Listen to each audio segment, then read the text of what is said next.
Damn it. ఏంటిటా కుండబద్దలు కొడతా అట్ట. నమస్కారం, కుండబద్దల ప్రేక్షకులకి స్వాగతం. నేను గౌతమ్ కాటా.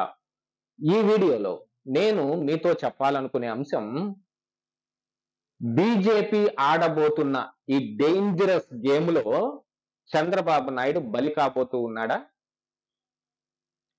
వైఎస్ఆర్ కాంగ్రెస్ పార్టీ రాజ్యసభ ఎంపీలతో మొదలు పెట్టబోతూ ఉన్న ఈ ఆట ఆంధ్రప్రదేశ్ రాష్ట్ర అసెంబ్లీ తెలుగుదేశం ఎమ్మెల్యేలతోటి ముగియబోతుందా అనేది ఈ వీడియోలో నేను పూర్తిగా వివరిస్తాను. దానికి ఉన్న ప్రాబబిలిటీస్ కానీ నాకున్న అంచనాలు కానీ మీకు పూర్తిగా వివరిస్తాను. వీడియోని చివరి దాకా చూడండి. ఆ తర్వాత మీ ఇష్టం వచ్చిన కామెంట్ చేయండి. ముందైతే వీడియోని పూర్తిగా చూడండి, ఆ తరువాత కామెంట్ చేదురు కానీ. నా అభిప్రాయంతో ఏకీభవిస్తే ఏకీభవించినట్టుగాను, లేకపోతే వేరే రకంగాను చెయ్యొచ్చు. కాకపోతే చాలా మంది చంద్రబాబు నాయుడిని అంటున్నావా నువ్వు అని కామెంట్లు చేస్తూ ఉన్నారు. నేను చంద్రబాబు నాయుడిని అయితే అనకూడదు అని ఏమన్నా గుత్తంగా రాసి పెట్టారా? ఈ కుండబద్దలు ఎవరి మీదనైనా చెప్పడానికి ఫ్రీ, స్వయం ప్రతిపత్తి కలిగిన సంస్థ లాంటిది. అంటే సిబిఐ, ఈడీ, మన సిఐడి లాంటిది కాదు ఇది.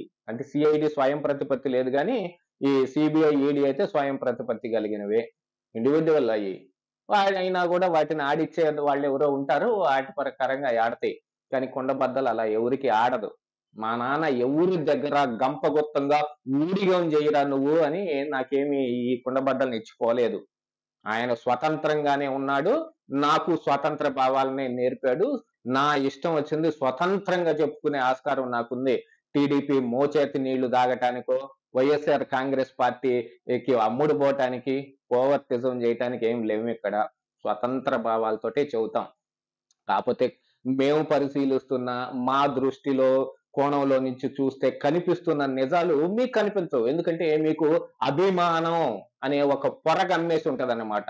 చంద్రబాబు నాయుడిని అంటావా అనే మాట ఎప్పుడు వస్తుంది? ఆయన మీద అంత గొప్ప అభిమానం ఉంటేను. కానీ రాదు. అభిమానం ఎప్పుడు పెరుగుతుందో అది అందరికీ తెలిసిందే. రాజకీయ పార్టీలకి అభిమానులు ఏ రకంగా ఉంటారు, ఏ బేసిస్ లో ఉంటారో కూడా చూసుకోవచ్చు. ఇక బీజేపీ విషయానికి వస్తే, బీజేపీ ఈ పని ఖచ్చితంగా చేస్తుంది అని నమ్మే వాళ్ళు ఆంధ్రప్రదేశ్ రాష్ట్రంలో 70% మంది, 80% మంది దాకా ఉన్నారు. నిజంగా వాళ్ళు కూడా కామెంట్ చేస్తూ ఉన్నారు కాబట్టి నేను ఈ విషయం చెప్పగలుగుతూ ఉన్నాను. వాళ్ళ అభిప్రాయాలు కూడా చాలా చోట్ల వ్యక్తం అవుతూనే ఉన్నాయి. బీజేపీ అస్సలు నమ్మదగిన పార్టీ కాదు. ఇది ఆంధ్రప్రదేశ్ రాష్ట్ర ప్రజల్లో బాగా బలంగా ఉన్న వాదన. చంద్రబాబు నాయుడు నమ్మినంత మాత్రాన వీళ్ళు నమ్మాల్సిన అవసరం లేదు. చంద్రబాబుకి ఏమి ప్రలోభాలు ఉన్నాయో, ఏమి థ్రెట్స్ ఉన్నాయో ఆయన నమ్ముకుంటాడు.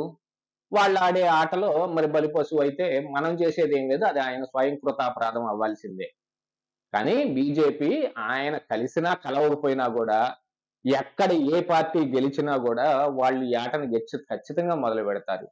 అలాంటిది ఇప్పుడు కర్ణాటకలో కూడా ఆటం మొదలు పెట్టారు. ఏది కాంగ్రెస్ పార్టీకి అప్రతిహతమైన విజయం లభించినా కూడా అసలు సిద్ధారామయ్యను అరెస్ట్ చేయటం కోసం గవర్నర్ పర్మిషన్ ఇచ్చాడంటేనే అందులో బీజేపీ పాత్ర లేకుండా ఉండదు అని ఎంతమంది అనుమానించట్లేదు చెప్పండి. అలాగనే ఇప్పుడు ఆంధ్రప్రదేశ్ రాష్ట్రంలో ఏం జరగబోతోంది? ఖాళీగా కూర్చోరు బీజేపీ వాళ్ళు అనేది మాత్రం మనం ఇక్కడ అర్థం చేసుకోవాల్సిన అంశం. 240 సీట్లకే పరిమితం అయిపోయినంత మాత్రాన ఇటు చంద్రబాబు నాయుడు, అటు నితీష్ కుమార్ యొక్క బలంతో ఈ ప్రభుత్వం నిలబడి ఉన్నంత మాత్రాన వాళ్ళు అలాగే ఆగిపోరు. వాళ్ళు సొంతగా ఏం చేసైనా సరే 172 మార్కు దాటటానికి ప్రయత్నం చేస్తారు. 5 సంవత్సరాల కాలం పాటు వాళ్ళు ఎటువంటి ఒత్తిడి లేకుండా ఉండాలి అని వాళ్ళు అనుకుంటున్నారు కాబట్టి ఖచ్చితంగా చేస్తారు. అందులో ఈ టీడీపీ నుంచి లాగేసిన, నితీష్ కుమార్ దగ్గర నుంచి తీసేసుకున్నా, రేపు మళ్ళీ వేరే పార్టీలు ఏటి గురించి ప్రయత్నాలు చేసినా కూడా అవే జరుగుతాయి. కొంతమంది మరి వెస్ట్ బెంగాల్లోనూ, మరి తమిళనాడులోను, కేరళలోను ఎందుకు చేయలేకపోతున్నారంటే చేసే ప్రయత్నాలు 100 జరుగుతున్నాయి. అవి మనకి బయటకు కనపడకుండా వాళ్ళు చేయగలుగుతున్నారు. ఎందుకంటే అక్కడ ప్రభావం తక్కువగా ఉంది. అదే మనం ఇప్పుడు తమిళనాడుని ఎగ్జాంపుల్ గా చూపిస్తున్న వాళ్ళు చెప్పండి. డిఎంకే పార్టీలో గెలిచిన వాళ్ళు ఇటు అధికారంలో గనక ఏఐడిఎంకే ఉంటే అందులోకి పరిగెత్తే వాళ్ళు ఎవరైనా ఉన్నారా? అట్లాగనే ఏఐడిఎంకే నుంచి కూడా డిఎంకేకి ఎవరైనా వస్తున్నారా? మరి ఆంధ్రప్రదేశ్ రాష్ట్రంలో, తెలంగాణలో జరగట్లేదా? బీఆర్ఎస్‌లో గెలిచినోళ్ళు కాంగ్రెస్ పార్టీలోకి, తెలుగుదేశంలో గెలిచినోళ్ళు వైఎస్ఆర్ కాంగ్రెస్ పార్టీలోకి, వైఎస్ఆర్ కాంగ్రెస్ పార్టీలో గెలిచినోళ్ళు తెలుగుదేశంలోకి. మరి తమిళనాడులో జరగలేదే? వాళ్ళు ఆ పని చెయ్యరు. వాళ్ళకున్న ఉద్దేశాలు గాని, వాళ్ళకున్న రాజకీయం గాని వేరు. ఇక్కడ రాజకీయం వేరు. మహారాష్ట్రంతో పోల్చావు నువ్వని గత వీడియోలో కొంతమంది వాపోయారు గాని, ఏకనాథ్ షిండే తయారవుతున్నాడని. అవకాశం ఉన్న చోట బీజేపీ ఖచ్చితంగా ప్రయత్నం చేస్తుంది. అదే ప్రయత్నం మరిప్పుడు జరుగుతోంది చూడండి. ఈ వైఎస్ఆర్ కాంగ్రెస్ పార్టీకి సంబంధించిన రాజ్యసభ ఎంపీలను తీసుకున్నారు.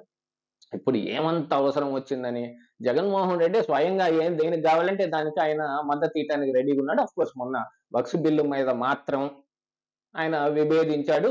ముస్లింలని కొంచెం రెచ్చగొట్టి కూటమి మీదకి వదిలే ప్రయత్నం కూడా చేశాడు. కానీ ఆ బిల్లుని వాళ్ళు ఇంకా తీసుకుని రాలేదుగా. అది మరి కమిటీకి చర్చించడానికి వెళ్ళింది. ఆ బిల్లు ఇంకా ఎప్పటికి రాజ్యసభకు వస్తుంది? లోక్సభలో ఆమోదం పొంది ఆ తర్వాత రావాలి. అయినప్పటికీ కూడా మరి ఇప్పుడు రాజ్యసభ ఎంపీలను ఎందుకు తీసుకుంటుంది బీజేపీ? రేపు లోక్సభ ఎంపీలను కూడా తీసుకునే అవకాశం ఉంది. ఇప్పుడు జగన్మోహన్ రెడ్డి దగ్గర ఉన్న లోక్సభ ఎంపీలు కూడా ఎంతమంది ఉంటారు? ఆ గెలిచిన నలుగురు ఉంటారనేది ఎక్కడ ఏమి రూల్ ఏమి రాసి పెట్టలేదు కదా. వీళ్ళతో పాటు వాళ్ళు కూడా వెళ్ళిపోతారు. అసలు పార్లమెంటరీ పార్టీ విలీనం అని పేరు చెప్పుకున్నా కూడా ఏం చేసేది ఏం లేదు. టీడీపీలో గెలిచిన వాళ్ళు మరి అట్లాగనే బీజేపీలోకి వెళ్ళలేదు. టీడీపీ నుంచి వెళ్ళిన రాజ్యసభ సభ్యులు సీఎం రమేష్ కావచ్చు, సుజనా చౌదరి కావచ్చు, టీజీ వెంకటేష్ కావచ్చు, ఎంతమంది అట్లాగనే ఇప్పుడు తీసుకుంటున్నారు అని అనుకుంటే ఇక్కడ మరో గేమ్ నడుపుతారు.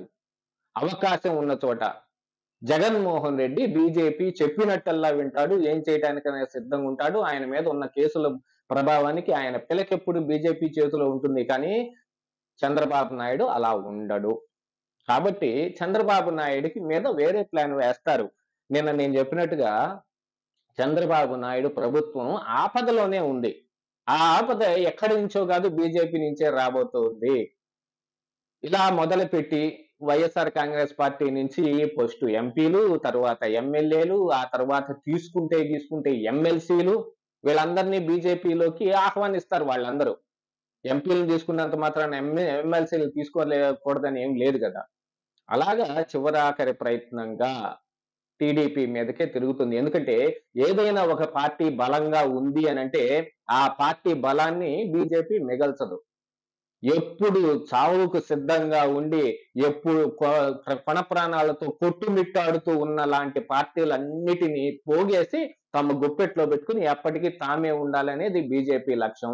ఇలాంటి లక్ష్యాలన్నిటినీ ఛేదించడం కోసం ఖచ్చితంగా ప్రయత్నం చేస్తారు. వైఎస్ఆర్ కాంగ్రెస్ పార్టీ రాజ్యసభ ఎంపీలతో మొదలుపెట్టిన ఈ డేంజర్ గేమ్ చివరకు ఆంధ్రప్రదేశ్ రాష్ట్ర అసెంబ్లీలో ఉన్న టీడీపీ ఎమ్మెల్యేలతోనే ముగుస్తుంది. ఈ ఎమ్మెల్యేలలో కూడా చాలా అసంతృప్తి ఉంది అని గుర్తుంచుకోవాల్సిన అవసరం ఉంది. ఇదే ఈ రోజు కుండబద్దలు.